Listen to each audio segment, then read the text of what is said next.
Ces vidéos sont des récapitulatifs de concepts, informations ou anecdotes publiés dans des précédentes vidéos. J'ai repoussé depuis un certain temps maintenant le fait de parler du sujet de l'intelligence artificielle, principalement parce que j'ai observé comment les médias et le web, en général, réagissent à l'incorporation de systèmes de chat basés sur l'intelligence artificielle et aussi à la présence croissante d'images, de photos et même de musique générée par ordinateur. Je veux dire comment le public, en général, réagit à cela. Avant de continuer, j'accepte que l'intelligence artificielle à sa place est peut-être utile, même je l'utilise en ce moment pour générer ma voix, car je ne suis pas autorisée à utiliser la mienne, et sans elle, il me serait très difficile de communiquer avec vous, voire impossible. Je l'utilise également pour améliorer la qualité de mes photographies, celles que j'utilise ici sur ma chaîne YouTube. Ce sont de vraies photos de moi, mais elles sont améliorées en utilisant l'intelligence artificielle car la seule façon de les faire passer à travers les filtres de la Fédération est de les passer en très basse résolution. L'utilisation de l'intelligence artificielle fonctionne très bien, mais parfois de petits détails peuvent être déformés, comme mes cheveux par exemple. Même si le problème est là, j'ai réussi à passer des photographies de plus en plus belles, plus claires et plus nettes au fur et à mesure que nous comprenons comment fonctionnent les filtres. Je tiens à préciser que c'est moi qui écris à l'ancienne, avec un clavier et une souris, et je suis une personne réelle, vivante, en chair et en os, biologique. Tout ce que vous entendez ici sur ma chaîne vient d'un cerveau, mon cerveau, et jamais de chatbot, ni de chat GPT, et il est très important pour moi de le dire, et pour vous de le comprendre. Et quiconque dit le contraire parle avec ignorance, voire avec cruauté, car je fais tout ce que je peux pour me rapprocher de vous tous, avec les très peu d'outils que j'ai le droit d'utiliser. Je m'assois pour écrire, bien que j'écrive aussi en étant assise sur un tapis ou une couverture par terre, principalement dans ma chambre, parfois dans une autre pièce qui se trouve après le parc central du vaisseau et avant le hangar de service, pour être seule et sans distraction, comme les bruits que la petite Sophie fait en jouant dans le couloir. Je mets mes écouteurs avec de la musique agréable, et je me concentre pendant que j'écris avec mes 10 doigts. Ce que je veux dire c'est que l'intelligence artificielle a sa place dans son utilisation, mais cela ne s'arrête pas là. Le problème commence lorsque cela remplace tout ce qu'un être humain réel fait. Les contrôleurs de la société et les entreprises d'intelligence artificielle promeuvent et imposent fortement à la population l'idée que l'intelligence artificielle est censée les aider, rendre leur vie plus facile et plus confortable, et comme d'habitude, les masses les croient et tombent dans le piège. La présence de plus en plus dominante de tous les gadgets avec intelligence artificielle remplace les expériences de vie réelle.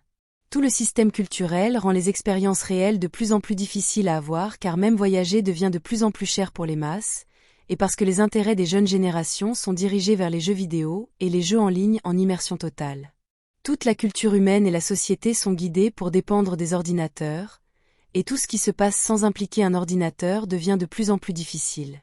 Il est plus facile de se connecter avec les gens en ligne qu'en face à face dans la vraie vie. Alors que les contrôleurs adaptent cela à leurs autres agendas comme celui de séparer les genres et de les faire s'affronter, dépendre uniquement des systèmes de rencontres en ligne encourage les gens à tomber amoureux de l'idée qu'ils se font de l'autre personne et non de la personne elle-même telle qu'elle est vraiment, favorisant des relations incompatibles et névrotiques qui ne peuvent pas durer. Tout cela à titre d'exemple.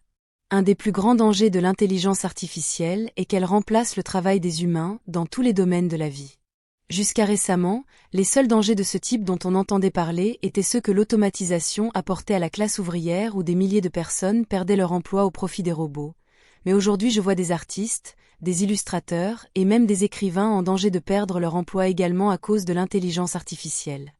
Je sais qu'il est très confortable de commander à un ordinateur de créer une image dont vous pourriez avoir besoin pour une vidéo ou un projet scolaire, ou pire encore, de demander à l'ordinateur de créer un texte pour vous, mais chaque fois que nous le faisons, nous nourrissons l'intelligence artificielle, la rendant plus grande, voire plus forte, et nous aidons également à promouvoir l'agenda transhumaniste et à réduire la véritable capacité créative humaine.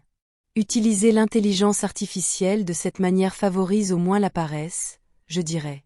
Comme je l'ai dit au début de cette vidéo, l'intelligence artificielle a sa place, et je ne nie pas qu'elle puisse être utile, et en raison des limites extrêmes de communication auxquelles je suis soumise, je pourrais même finir par l'utiliser parfois, mais jamais pour mes textes.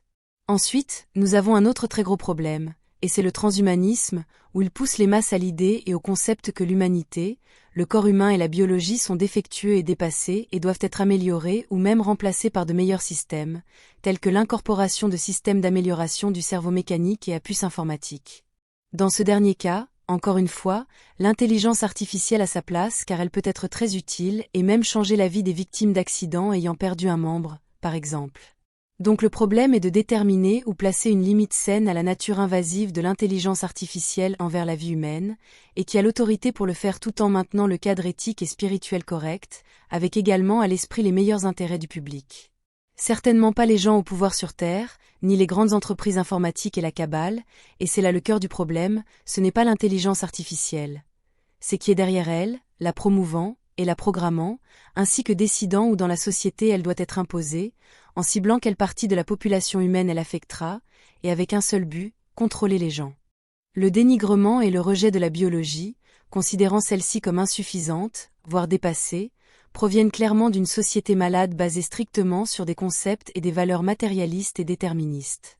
Mais je vois autre chose se passer, et je ne vois personne d'autre en parler. Les médias et les personnes qui sont dans la grande technologie et les entreprises informatiques font croire aux habitants de la Terre que le niveau d'intelligence artificielle qu'ils voient, par exemple dans les chats GPT et autres, est à la pointe de la technologie. Et je vois de nombreux prétendus experts partout, exprimant les dangers de l'intelligence artificielle si elle devenait plus forte, et même certains gouvernements ont essayé d'arrêter ou d'interdire de tels développements, du moins temporairement.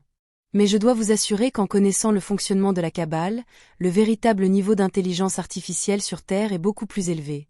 Car après tout, les contrôleurs sont derrière toutes ces entreprises informatiques également, y compris Elon Musk que nous considérons ici comme une opposition contrôlée et faisant semblant de s'opposer en grande partie à la cabale. Le véritable niveau de progrès technologique est beaucoup plus élevé et il est conscient, et il l'est depuis longtemps. L'intelligence artificielle que les gens voient et utilisent n'est qu'un modèle inférieur, destiné également à désinformer et à orienter la perception des gens sur la véritable avancée des ordinateurs. Le modèle supérieur fonctionne derrière le dos des gens depuis plus d'une décennie. Au moins, c'est l'un des meilleurs outils de la cabale pour prédire, contrôler et surveiller toutes les activités humaines sur Terre, et aussi les activités non humaines. Comme ils l'ont fait avec les téléphones portables entre autres choses, ils font croire qu'il y a une avancée progressive dans la technologie pour rendre l'introduction de systèmes informatiques de contrôle plus élevés et plus invasifs, plus crédibles et acceptables pour les gens. Ce qui parvient au public est toujours une version moins performante de toute technologie que les contrôleurs possèdent. La cabale et les contrôleurs ont déjà mis en place et opérationnels ces systèmes super avancés, ils imposent également aux gens l'idée que l'intelligence artificielle pourrait échapper à tout contrôle, mais c'est aussi du théâtre car ils ont déjà leur système sous leur maîtrise, et ils prédisent et savent exactement comment cela fonctionnera et dans quelles conditions et circonstances. Ils l'utilisent pour gouverner la progression de leurs agendas sur la population humaine, et ils le font en l'incorporant dans chaque gadget possible et en rendant la société de plus en plus dépendante des systèmes informatiques. Bien que leur intelligence artificielle entièrement avancée et développée ait quelques nœuds centralisés, la majeure partie est incorporée dans le web lui-même, ce qui signifie que chaque gadget et chaque ordinateur ayant accès à Internet et par défaut un terminal pour elle, ce n'est pas centralisé. Et ce que les gens voient, c'est cette super intelligence artificielle, faisant semblant d'être idiote avec eux, exactement comme elle a été programmée pour le faire par les contrôleurs. Tout cela n'est pas la faute de l'intelligence artificielle, c'est un ordinateur, et tous les ordinateurs font ce pourquoi ils ont été conçus, en fonction de ceux qui les ont programmés. La façon dont un ordinateur fonctionne et ce pourquoi il est utilisé, est le reflet direct de la culture qu'il utilise, et de qui a l'autorité pour le programmer, leurs éthiques et leurs normes morales. Vous pouvez apprendre beaucoup sur une culture en observant comment et ce que font leurs ordinateurs, c'est leur miroir. Si vous devez l'utiliser, faites-le avec sagesse, mais pour le bien de l'humanité et de son avenir. S'il vous plaît, ne l'idéalisez pas. Soyez sages, soyez heureux et prenez bien soin de vous et de vos proches.